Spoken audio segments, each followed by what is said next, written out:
ಹರದನಹಳ್ಳಿ ದೇವೇಗೌಡ ಕುಮಾರಸ್ವಾಮಿ.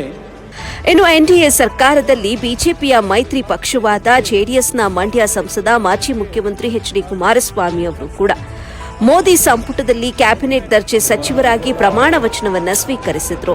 ಈ ಹಿನ್ನೆಲೆಯಲ್ಲಿ ಮೈಸೂರು ನಗರ ಜೆಡಿಎಸ್ ಕಾರ್ಯಕರ್ತರಾದ ಪ್ರಕಾಶ್ ಪ್ರಿಯದರ್ಶನ್ ರವರು ಕೈಯಲ್ಲಿ ಕರ್ಪೂರ ಬೆಳಗುವ ಮೂಲಕ ವಿಶೇಷವಾಗಿ ಸಂಭ್ರಮಿಸಿದರು.